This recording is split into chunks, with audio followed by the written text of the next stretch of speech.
Ta'ala dan juga penyembahan patung berhala Lata dan juga Uzza, maka ketika itu orang-orang Quraisy seolah-olah menyangka Nabi menghina Tuhan mereka. Maka mereka menentang dakwah Nabi itu secukup-cukupnya. Ada di antara para sahabat dibunuh, seperti kedua ibu bapa Ammar bin Yasir, dan juga beberapa sahabat diseksa seperti Sayyidina Bilal bin Rabah. Ini adalah merupakan perjuangan para sahabat untuk menegakkan kalimah suci, kalimah la ilaha illallah Muhammadur Rasulullah di muka bumi. Maka saat Rasulullah dan juga para sahabat sedang ditentang, sedang dihina dan juga dibaikot. Baikot mereka buat macam mana? Mereka tidak benarkan orang Islam bermuamalat dengan orang Quraisy. Orang Islam nak beli barang dia tak jual. Orang Quraisy, orang Islam nak jual barang pun orang Quraisy tak beli. Maknanya kena baikot betul-betul. Menyebabkan ekonomi orang Islam ketika itu lumpuh. Dan di antara para sahabat dihalau di pinggiran kota Mekah. Dan itulah ancaman yang kuat yang dilakukan oleh orang Quraisy. Maka saat itu datanglah 7 orang pemuda daripada golongan Al-Ansar. Kalau kita faham sirah, dia ada 2 puak. Pertama puak Al-Ansar, yang kedua puak Al-Muhajirin. Siapa itu golongan Muhajirin? Golongan Muhajirin, kalau kita sebut golongan Muhajirin ni, kita kena faham. Golongan Muhajirin adalah orang-orang luar daripada kota Madinah yang mereka berasal di Mekah dan berhijrah ke Madinah. Tetapi golongan Ansar ialah orang yang menetap di kota Madinah. Di dalam Madinah, walaupun mereka golongan Ansar, mereka ada 2 puak. Yang pertama puak dinamakan sebagai puak Aus dan juga puak Al-Khadraj. Dua-dua puak ini kabilah, dua-dua ni seperti kampung kita tengok tadi. Begitulah kehidupan orang Arab, yang mereka ini walaupun mereka duduk satu negeri, satu negara, tetapi mereka saling bermusuhan kerana mereka belum mendapat hidayah Islam ketika itu. Maka Aus dan Khadraj ini, para jemaah, mereka berperang, membunuh-bunuhan. Ratusan tahun tidak selesai pembunuhan mereka, peperangan mereka. Kerana mereka ini ada orang tengah yang melagakan mereka, yang membatu apikan mereka, iaitu golongan orang-orang Yahudi yang ketika mereka menetap di Madinah. Maka datang 7 orang. Setengah ulama menyatakan, ahli sirah menyatakan, iaitu 12 orang. Yang penting datanglah golongan Al-Ansar ini ke kota Mekah. Ketika mereka datang ke kota Mekah, orang-orang Quraisy di kota Mekah menyambut mereka dengan baik dan menyangka mereka akan bersama-sama dengan orang Quraisy untuk menentang dakwah Nabi Muhammad sallallahu alaihi wasallam. Namun sebaliknya, mereka golongan-golongan Ansar datang bukan untuk menentang, tetapi mereka ingin berbai'ah, berjanji setia dan juga untuk beriman kepada Nabi besar Nabi Muhammad sallallahu alaihi wasallam. Di antara mereka menyatakan, "Ya Muhammad, sekiranya engkau meninggalkan kota Mekah ini, lantas engkau datang ke kota Madinah, maka kami sanggup menjadi Hurul Ain."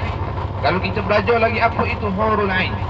Hurul Ain ini golongan-golongan Bani Israel, iaitu pengikut-pengikut Nabi Musa yang berjanji setia dengan Nabi Musa ketika kala orang-orang kafir nak membunuh Nabi Musa. Satu ketika Nabi Musa memanggil orang-orang Hurul Ain ini 7 orang. Sirah menceritakan, "Wahai Hurul Ain, adakah di antara kamu yang ingin menggantikan aku, iaitu Allah Ta'ala akan menukar wajah kamu kepada wajah Nabi Isa?" Kata Nabi Isa. Lalu di antara 7 orang itu ada seorang di antara mereka yang berjanji setia dengan Nabi Isa. Lalu Allah Ta'ala menukar wajahnya dengan wajah Nabi Isa. Lalu dia ditangkap dan dia disalib, seperti apa yang difahamkan oleh golongan-golongan Al-Yahudi sekarang ini. Maka ketika itu juga golongan-golongan Al-Ansar daripada Madinatul Munawwarah datang ke kota untuk menjadi Hurul Ain kepada Nabi Muhammad sallallahu alaihi wasallam. Sebelum kota Madinah dinamakan Madinah, kota Madinah dinamakan sebagai Yathrib. Apakah makna Yathrib? Yathrib ini satu kalimah penghinaan orang Yahudi kepada kota tersebut. Yathrib ini dalam bahasa Yahudi menyatakan bahawanya satu kaum yang suka berpecah belah. Maka orang Yahudi ini diletak nama Yathrib.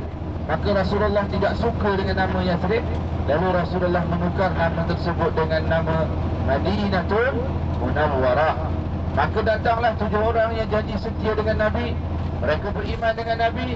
Lalu Rasulullah menyatakan, aku belum dapat perintah daripada Allah untuk aku berhijrah meninggalkan kota Mekah untuk berhijrah ke Madinatul Munawwarah.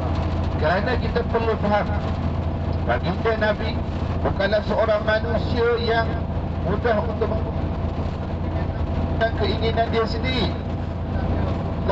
Allah Ta'ala berfirman dalam Al-Quran, in hiya illa wahyu yuha. Baginda Rasulullah tidaklah keluar satu statement, satu pernyataan, satu pendapat, melainkan pendapat dan kenyataan keputusan itu datang daripada wahyu Allah Subhanahu wa Ta'ala. Maka 7 orang Yahudi ini mereka berpatah balik dan mereka menyatakan, tahun depan kami datang di musim haji untuk kami bai'ah Aqabah yang pertama dengan baginda Rasulullah. Kepada tiba hari tahun depannya, ketika itu mereka ramai. Ada di antara ulama menyatakan sehingga mencapai kepada 30 orang. Mereka datang bertemu dengan Nabi di rumah Arqam dan mereka setia dengan Nabi, dan mereka ingin bermati-matian dan mereka berbai'ah, berjanji setia ingin berjuang dan juga menegakkan Islam sehingga sampai ke titik akhirnya. Dan mereka menyatakan, kami akan melindungi wahai Rasulullah melebihi dari kami melindungi anak kami sendiri, melebihi dari kami melindungi isteri kami sendiri. Bahkan kami menjadikan kamu wahai Rasulullah lebih penting daripada diri kami sendiri. Maka akhirnya Rasulullah mengutuskan beberapa orang sahabat yang diketuai oleh Ja'far bin Abu Talib, iaitu sepupunya Nabi, untuk berhijrah daripada Mekah ke Madinatul Munawwarah. Ringkas dan singkat ceritanya, sehinggalah Rasulullah tidak berhijrah, melainkan Allah Ta'ala menyuruh firman-Nya, fasda' bima tu'mar wa a'rid 'anil jahilin. Allah Ta'ala merintahkan Nabi untuk berhijrah ke kota Madinah, dan ketika itu Rasulullah memilih sebagai temannya untuk berhijrah iaitu As-Siddiq, Sayyidina Abu Bakar As-Siddiq radhiyallahu ta'ala anhum ajma'in. Lalu berhijrahlah Sayyidina Abu Bakar. Sebelum hijrah itu berlaku beberapa peristiwa. Di antaranya orang-orang Quraisy ini bermusyawarah. Mereka mendapat berita bahawa orang Islam telah berhijrah ke Madinah. Orang Madinah menyambut dengan baik kedatangan orang Islam. Lalu mereka merancang satu perancangan yang jahat untuk membunuh baginda Nabi sallallahu alaihi wasallam. Lantas mereka berbincang bagaimana untuk membunuh Nabi, kerana Nabi ini mempunyai kekeluargaan yang begitu besar. Nabi ini daripada keluarga Bani Hashim, Bani Abdul Muttalib, Bani Abdul Manaf. Ini keluarga-keluarga yang ternama, keluarga yang disegani. Tak mungkin kami membunuh baginda Nabi dengan begitu sahaja.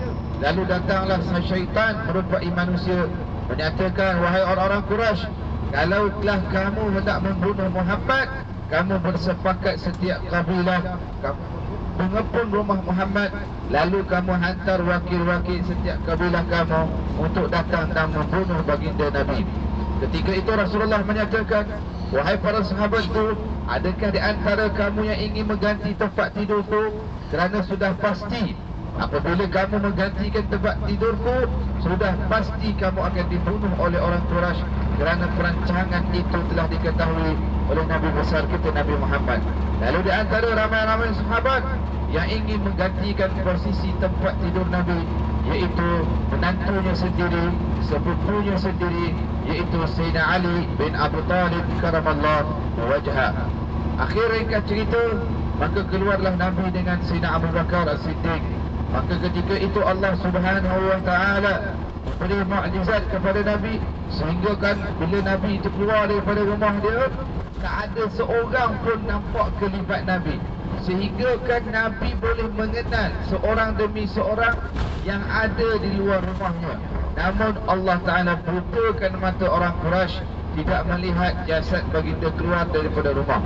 Maka akhirnya wasallam dengan Sayyidina Abu Bakar melihat juga Al-Thur. Mungkin insya-Allah kita ada ziarah di Madinah nanti, kita akan pergi ziarah Al-Thur, iaitu tempat persembunyian baginda Rasulullah.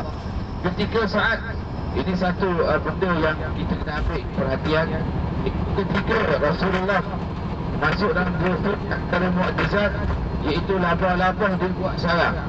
Ahli-ahli sains kaji, labah-labah ni, laba, orang kata panggil laba.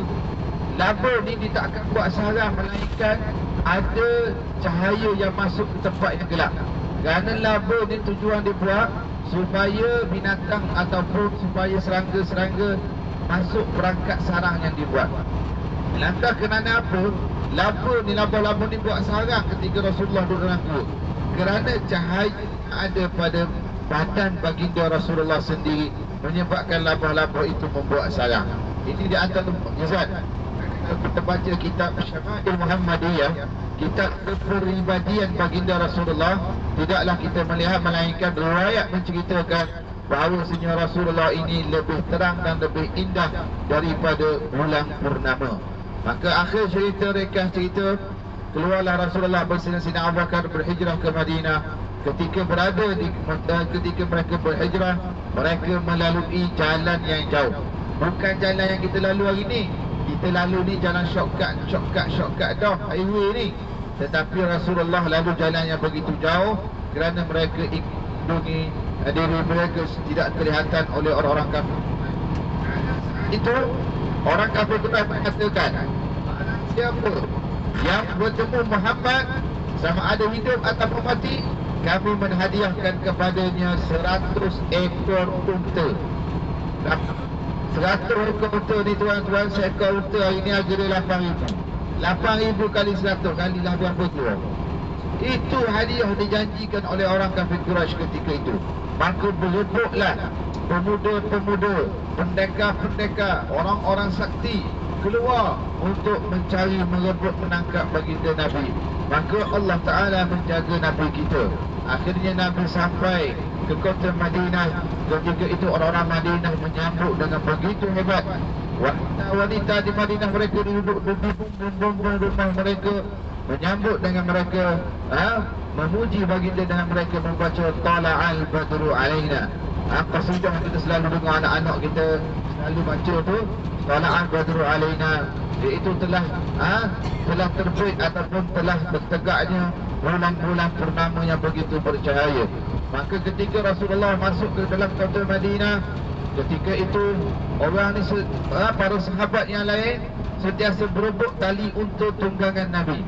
Ada sahabat ni tarik nak pergi rumah dia, ni sahabat ni tarik ni rumah aku lah, tempat persinggahan pertama Rasulullah. Mereka saling berebut kerana mereka mengetahui tetamu mereka ini orang yang paling mulia dunia dan seisinya. Maka Rasulullah menyatakan, wahai para sahabatku, wahai golongan Al-Ansar, biarlah nakhlah ini, unta yang aku tunggang ini, bergerak dengan sendirinya, tidak akan berhenti di tempat penghentian yang diarah oleh Allah Subhanahu wa Ta'ala.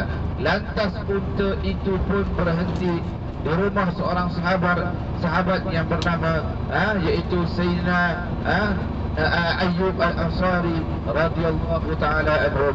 Maka di rumah Abu Ayyub itulah tempat Rasulullah menginap. Tempat persinggahan pertama iaitu di rumah Sayyidina Abu Ayyub Al-Ansari. Walaupun demikian rupa, walaupun rumah Abu Ayyub yang pertama disinggah oleh Nabi, tahukah kita di manakah Sayyidina Abu Ayyub ini disemadikan? Kalau kita tengok kisah Sayyidina Abu Ayyub Al-Ansari ini, mana dia meninggal? Dia meninggal, dia dipanjangkan umur oleh Allah. Rasulullah telah mendoakan kepada dia, ya Abu Ayyub, sesungguhnya Allah Ta'ala akan memanjangkan umur kamu. Setengah ahli sirah menyatakan Abu Ayyub ini umurnya telah menjangkau kepada ratusan tahun lamanya. Dia sempat dengan khalifah-khalifah selepas itu. Bahkan dia sempat dengan cucunda Nabi menjadi khalifah, iaitu Sayyidina Hasan dan dengan Sayyidina Husain ketika menjadi khalifah di zaman itu. Akhirnya Al-Ansari ini meninggal di Turki, iaitu pembukaan Konstantinopel di Turki. Abu Ayyub pernah menjadi seorang tentera pembukaan Konstantinopel di Turki, dan akhirnya beliau meninggal hanya beberapa meter sahaja daripada tembok Konstantinopel itu. Maka kita lihat di sini bahawa perjuangan para sahabat ini tidak ada hentinya. Semangat jitu dan cinta kepada agama ini amat luar biasa yang perlu kita faham. Dan akhirnya Rasulullah duduk di rumah Abu Ayyub. Ketika itu Abu Ayyub menyatakan, "Ya Rasulullah, engkau tidur di atas." Ketika itu rumah Abu Ayyub 2 tingkat. Disuruh Rasulullah tidur di atas. Maka Rasulullah menyatakan, "Tidak, aku lebih selesa tidur di bawah kerana tetamu dapat berjumpa dengan aku." Maka para hadirin jemaah yang dirahmati oleh Allah Subhanahu wa taala, Abu Ayyub ni pun dengan isteri dia tidur di atas. Ketika tu musim sejuk macam kita hari ni dah. Musim sejuk sungguh. Nak ambil semayang pun sejuk. Nak basuh muka pun ketor. Sejuknya. Maka ketika Abu Ayyub dengan isterinya tidur, ada satu balang air ataupun satu baldi air di tingkat atas. Tiba-tiba air dalam baldi itu pecah dan menyebabkan air itu bertumpah dengan begitu banyak. Rumah orang zaman dulu tidak buat dengan batu, dia buat dengan tanah. Bila ada air air itu akan menyerap masuk dan menitik pada tingkat bawah. Air begitu takut air ini akan menitik di atas muka baginda Nabi. Lalu Abu Ayyub mengambil kain selimutnya di musim sejuk tu, dia lap menggunakan selimutnya sendiri. Maka tidurlah Abu Ayyub dengan isterinya dalam keadaan tanpa selimut, dalam keadaan kesejukan. Kerana apa? Dan cinta kepada Nabi Muhammad sallallahu alaihi wasallam. Pada keesokan hari, Rasulullah bertanya, "Ya Abu Ayyub, apakah yang berlaku malam tadi?" Lalu Abu Ayyub menyatakan, "Tidak ada apa-apa wahai Rasulullah." Lalu Rasulullah menyatakan, "Tidak ya Abu Ayyub, apa yang engkau buat sesungguhnya aku sendiri akan menjamin kamu syurga Allah Subhanahu wa taala nanti." Maka Abu Ayyub walaupun cintanya sedemikian rupa, maka Allah Taala tidak pilih dia meninggal di kota Madinah walaupun kota Mekah. Namun cinta bukan menjadi penghalang. Walaupun di mana kita berada, di mana kita dimatikan, di mana kita dikebumikan, namun cinta kita kepada baginda Rasulullah tidak akan disia-siakan oleh Allah Subhanahu wa taala. Maka para hadirin, ini sebahagian daripada cerita kisah-kisah berkenaan dengan para sahabat